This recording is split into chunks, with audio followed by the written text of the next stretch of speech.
Chères auditrices, chers auditeurs, bonjour. Vous êtes sur Mistral Social Club. Aujourd'hui, nous sommes au Portail Coucou pour un événement hip-hop rap organisé par Arawak Records. Je vais vous présenter trois artistes qui apparemment ne sont pas dans le même groupe, mais qui, là, pour l'événement, vont faire de la musique ensemble.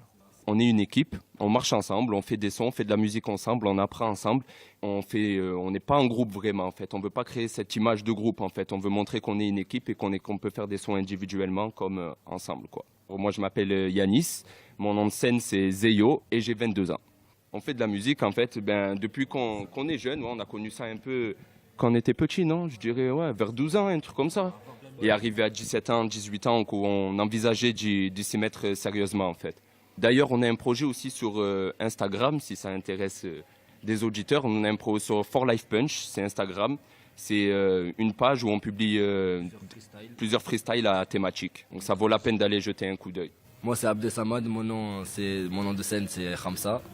J'ai 22 ans, je viens de Salon de Provence. Je viens particulièrement des Canourgues. Et voilà, je suis venu ici participer parce qu'il faut réunir un peu tous les artistes, c'est important. Ça aide à construire les choses sur Salon et à voir plus loin. Alors moi c'est Monkey D. Slay. Donc Monkey D. Slay, je pense que c'est tiré quand même du manga One Piece. Personnellement, de base, je suis pas de Salon, je viens du 78 à Trappes exactement pour être plus précis. Donc une ville assez artistique. On a eu des grandes personnes qui sont sorties de là-bas, Lafouine, Canardo, Jamel Debbouze, Anelka, Omar Sy. Donc j'ai suivi le move du troupeau, donc au final, voilà, je me retrouve à faire de la musique, quelque chose qui me plaît personnellement. Moi, je suis très ouvert musicalement. J'ai dansé sur du Joe Dassin, comme du Daniel Balavoine, je me suis enjaillé sur du jazz. Franchement, je suis ouvert à tout et voilà quoi. En ce moment, je suis sur un petit projet, c'est une série de freestyle. Donc il y a déjà 4 épisodes, s'il me semble bien, sur la page YouTube, donc n'hésitez pas à aller voir. Chacun d'entre vous a un but différent dans le fait de rapper. Est-ce que vous le faites juste pour le plaisir? Est-ce que vous le faites pour le plaisir de partager avec les autres? Est-ce que vous le faites d'une manière engagée? Voilà. Est-ce que vous avez des influences qui vous ont amené à faire ce rap maintenant?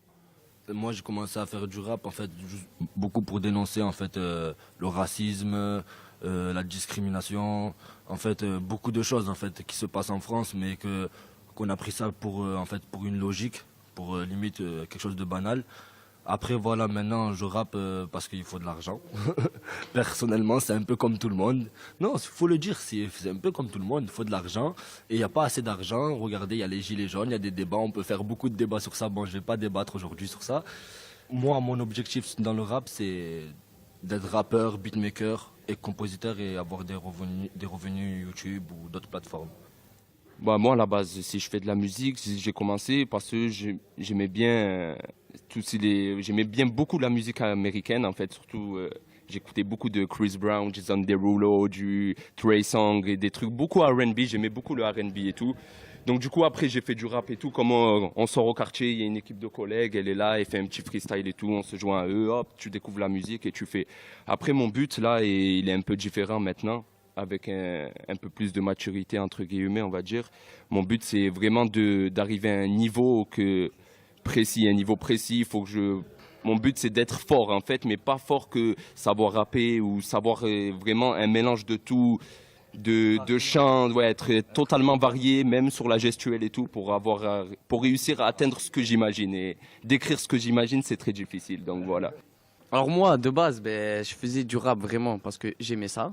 J'ai grandi, j'ai pris de la maturité. Ça a complètement changé ma vision des choses. Aujourd'hui, en même temps, c'est le changement du rap qui a fait que ça a changé ma vision. Le rap, c'est devenu un business plus qu'autre chose. On va pas se cacher les choses. C'est vrai que j'aime beaucoup ce que je fais. Si je peux gagner de la maille grâce à ça, on va pas s'en plaindre. C'est un peu mon but à l'heure actuelle. Mais voilà, après j'ai été inspiré par de grandes personnes comme Lafouine, techniquement parce qu'il habitait vraiment dans mon quartier à Trappes. Donc je l'ai rencontré plus d'une fois, j'ai pu le voir freestyler plus d'une fois, donc c'était vraiment intéressant. Et moi c'est surtout vraiment le rap français que j'ai écouté, du Rov, du Booba à l'époque de Lunatic bien évidemment, parce que maintenant je suis pas fan quoi. Mais voilà, grosso modo, voilà, le temps il a changé, le rap c'est devenu un business et ça peut devenir mon business, j'en profite aussi. Alors un message, il y en a pas précisément. Franchement, je parle de tout et de rien. Après, ça va vraiment dépendre de l'instru que je vais trouver. Hein. Je vais trouver une instru qui m'enjaille et je vais faire de l'ego trip parce que franchement, la vie, elle part tellement en couille que autant faire de la merde, ça suffit pour que les gens ils écoutent. Autant me profiter, mais c'est vrai que des fois, il y a des instrus qui te titillent un peu plus les émotions et qui te donnent vraiment envie de faire passer un message. Mais malheureusement, ce genre de son, tu les sors pas parce que c'est pas ça qui fait fureur à l'heure actuelle. Nous vous remercions de nous avoir accordé votre temps et on espère que le concert de ce soir va déchirer. Et dédicace à Mistral Social Club, l'actualité tout le temps.